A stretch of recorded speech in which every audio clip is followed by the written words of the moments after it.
Welcome to the Sixth Sense Foundation. All she do is choose. All she do is choose. All she do is choose. All she do is choose. All she do is choose. All she do is choose. All she do is choose. All she do is choose. All she do is choose. All she do is choose. All she do is choose. All she do is choose. All she do is choose. All she do is choose. All she do is choose. All she do is choose.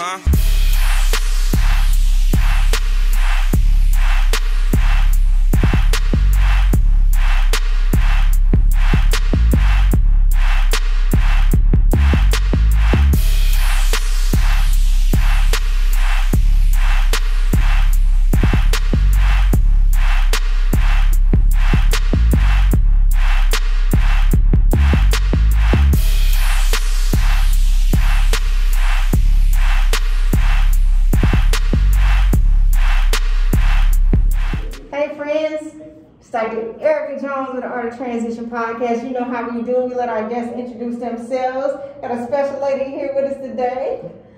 So my name is Jasmine Young, and I am affectionately known as your family CPA. I'm the CEO and founder of Southern Tax Preparation and Services. Hey, say that again. Southern Tax CEO and founder of Southern Tax Preparation and Services, which is my own accounting firm that I started literally in the comforts of my two-bedroom apartment in Huntsville, Alabama. I started it back in 2014, and it has grown tremendously. Now we have a brick and mortar in Atlanta, Georgia. So yeah, we basically help both individuals and businesses transition from just managing their finances to growing generational wealth, and we do that with a strategy in mind. So basically all the services and products that we offer come with strategy development, strategy implementation, and strategy tracking to make sure that you are actually doing what it takes to meet your goal. And if you're not, we actually go back and we re-strategize. Whoa. And we put together whatever it is we need to do in order to help you meet that goal. Whoa, I'm impressed. Thank you. Let me tell you, y'all, I've had a lot of CPAs, and I still don't have one that's really talked to me about strategy.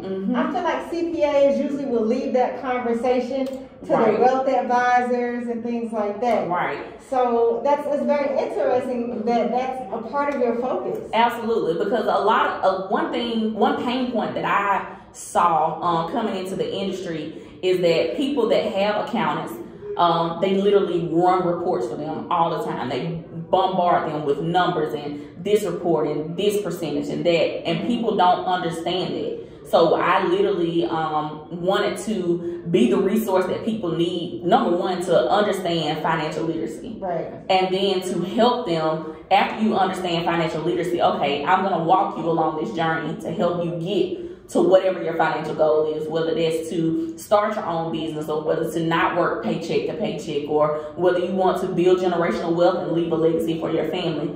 That's what I wanted to help people do, and the numbers supported the strategy. Yeah. So what have you been all my life?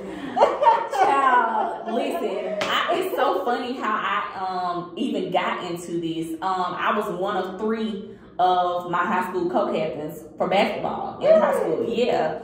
And if you were the captain, you were charged with having to pick out the uniforms and the shoes for the team for that year. So we were sitting there looking through the magazines, me and the other two co-captains, and I was impatient as a kid. Like, I don't want to wait on anything. Let's just make a choice and move. So after so long, they couldn't figure out anything, and I was like, you know what? Y'all just pick something. Yeah. And whatever y'all pick, I'll pay for it.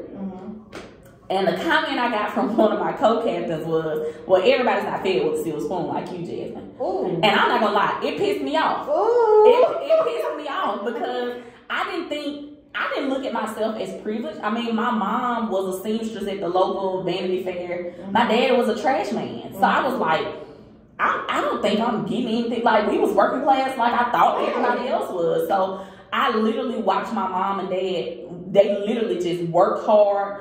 We saw them hold each other accountable. Me and my brother, we saw them hold each other accountable for the finances of the home. And then what they didn't know, they sought education, or they sought people to help them. So it was in me sitting back and realizing that people think I'm privileged because they're not even getting the bare minimum that I got. And that's what pushed me to be a CPA. Be the resource that people needed in a pandemic or, in a neighborhood. I'll be honest with you, where I grew up, I didn't know a CPA. There was no CPA firm. There was a law firm, but there were no CPAs, no financial advisors. People didn't know anything about that. So I was like, you know what? My community needs this. Let me go get it. And that's what pushed me to become your family CPA. Hey, my CPA is black. Okay. Yeah. And it's so crazy that you bring that up because there are actually only 6,000 black CPAs in the world. What? But there are over 650,000 CPAs. So we are a minority even in our industry. We're less than 1%. So in a way, I kind of feel like a unicorn, but it just puts more weight on the fact that my community needs me because there aren't that many people that look like me that do what I do. For sure. Yeah. For sure. We definitely need you. Absolutely. So for the people who don't know, like, what's the difference in, like, the advice that you would get from a CPA versus going down, like, to a big block where they just, they're going to do your taxes real quick? So this is the thing. A lot of these chain tax companies like H&R Block and Jackson Hewitt, they do your taxes for you, but number one, they do what's called charge by form.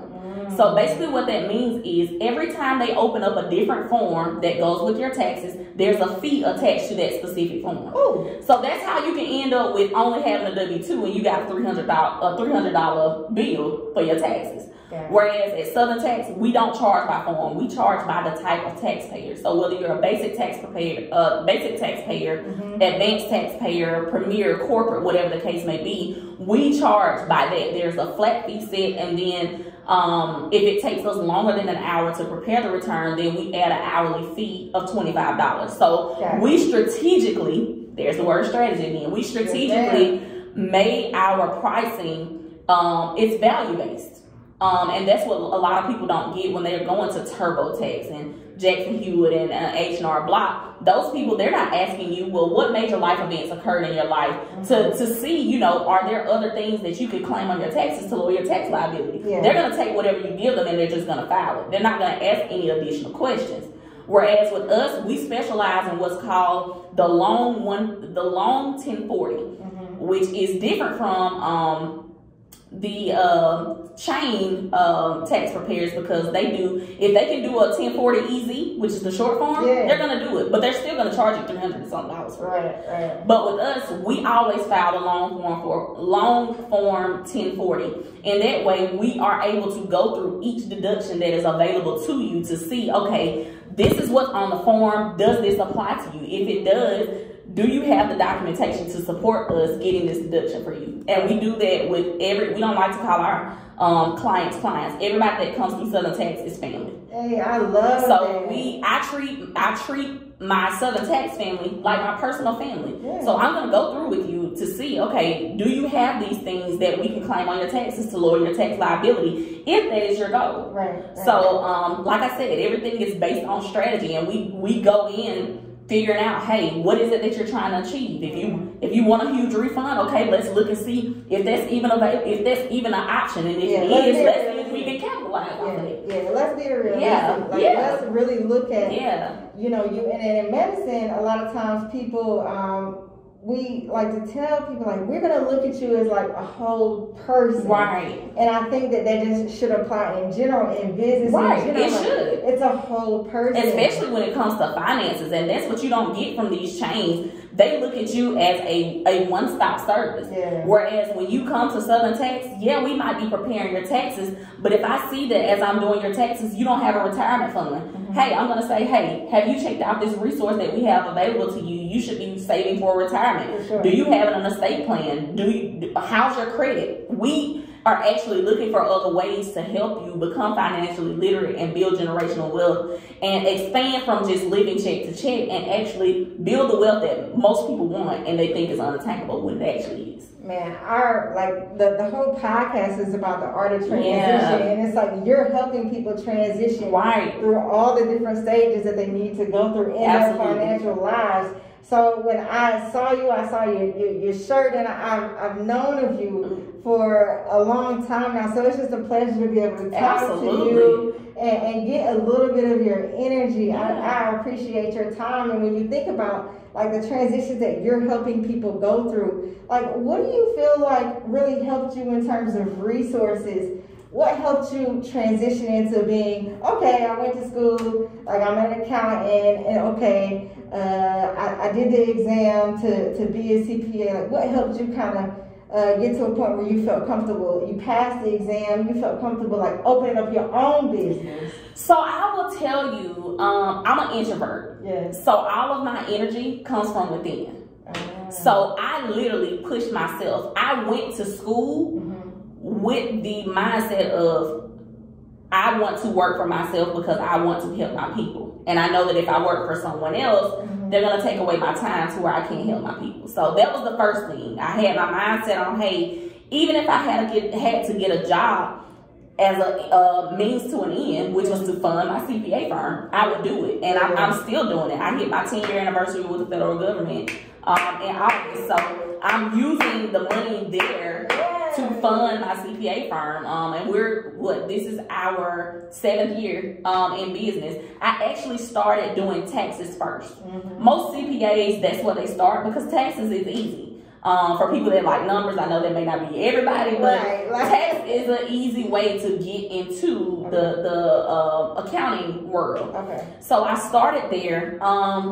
And I did a little bit of bookkeeping for some of the small businesses around town or people that were trying to start a business that had no accounting mindset. So I let people pick my brain to, figure out, well, how do I do this? Say that one more time about the mindset. Yeah, I let people pick my brain.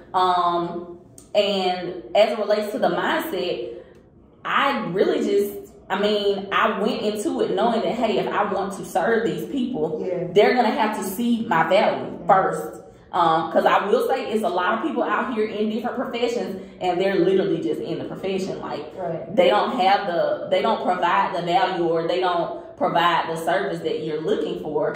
But I went into it with the mindset that, hey, if I want people to trust me, because that's the biggest thing, especially when you're dealing with money. Yes, Lord. And not to piggyback off the fact that I am black, it is on my shirt, but people want to trust you when they're dealing with money. So I said, hey, look, if I'm going to be this resource for people, I need to first show people that I'm capable of doing this. So I did do a few free gigs here and there just to say, hey, this is what I can offer. Here's my proof. Right, here's my proof. We're talking about social proof. Yeah, and unlike other CPAs, I didn't go through a big 4 firm. I didn't go through public accounting to get experience and come back and open I opened it I knew this is what I wanted. I went to school, I got the degree, and I was like, okay, here it is. So your biggest resource was your internal drive. Yes, that negative connotation, I used it as my driving force. I used it as motivation to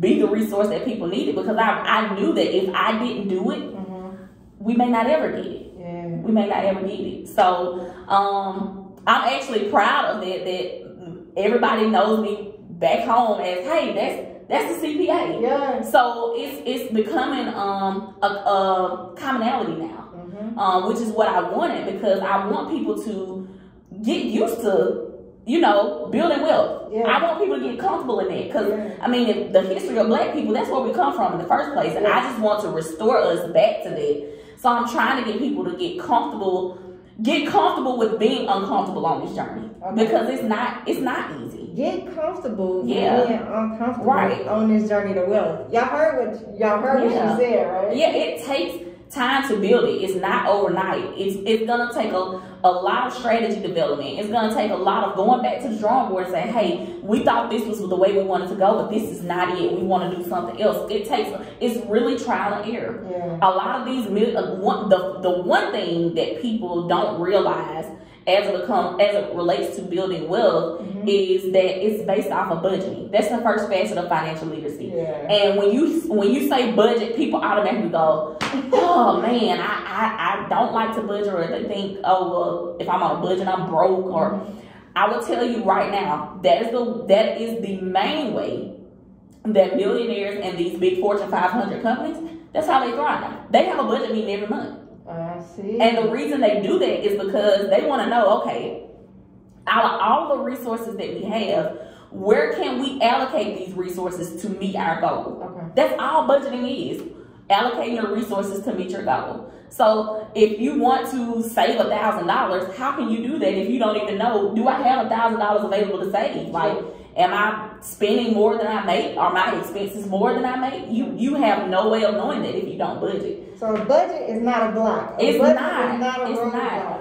When people say balling on a budget, it's real. You can ball on a budget, because I even do it. And I'm a CPA. I ball on a budget every day. That's my job. But at the same time, I want people to get the negative connotation out that, oh, well, if I'm on a budget, that means I'm on punishment, or I'm in trouble, or, you know, I'm struggling. That is not true. Millionaires budget every day. That's how they live. That mindset, baby. It's the mindset. That's the one thing. So I tell people all the time that when it comes to finances and building generational wealth, everything that I can teach you is 50% application. The other 50% is the cycle. Okay. So where does your thoughts about money come from? Why do you think that way? What makes you spend money in ways that don't facilitate your meeting of this goal?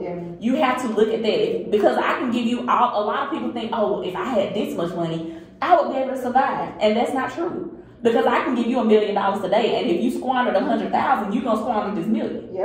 So it's all about what you think about money, your practices, your habits. Those things have absolutely nothing to do with application. It's all in your mind. So that's what I try to teach people. Man, I can't wait to delve into it more. I can't wait to talk to you more. So for people who want to talk to you, how do they find you? So you can actually follow, I do have personal pages on Instagram and Twitter. You can follow me at Your Family CPA. And also, if you want to connect with my firm, you can follow us on Instagram, Twitter, and Facebook at Southern Tax Prep. That's PREP. At the end, Southern Tax Prep. Nice. And you also have a podcast. I do have a podcast. Tell So my podcast is really geared towards my millennial audience. You know, we love podcasts. That's the hottest thing now. And I wanted to talk to everyday people about the one thing that makes the world go round: money. Money makes the world go round. Right.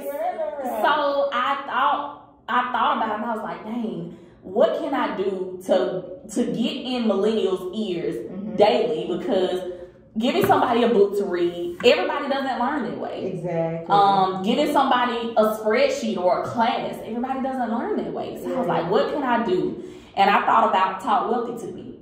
So on the Talk Wealthy to Me podcast, we literally talk wealth to you. Everyday people talking about everyday happenings that affect your finances, whether it's the stock market that just, you know, it's a big thing today with AMC and GameStop and all that. You know, we actually take current events and we get on the podcast and we talk about it and how it affects you personally and how it could possibly affect your business. So we talk wealth every week. You talking that talk? We talk wealth every week. Talk, baby. Yes, ma'am. That bag talk. Well, I appreciate your time. I appreciate your energy. Thank you so much for having me. It's such a pleasure. No problem. Anytime. I love to talk about money. I love it. I love it. We need more of it. And then if they want a shirt? Oh, yeah. If you want to get a shirt, you can actually go to southerntaxprep.com/products. And you can purchase this shirt, which is a part of my line called Southern Style Apparel. Southern Style Apparel, I actually created it to promote financial literacy, generational wealth, and basically support the spirit of the times, which is entrepreneurship right now. So with my line, you're actually able to motivate people as it relates to finances and building generational wealth without even opening your mouth because you're wearing it. Let's go. So yeah, go on over to southerntaxprep.com/products and you can get this shirt as well as many other shirts, hoodies, cups, whatever you can think of is there. Yeah, let's go. Yes, ma'am. Thank you so much. Absolutely. Absolutely. Here we go. Miss Jasmine Young, that's a wrap.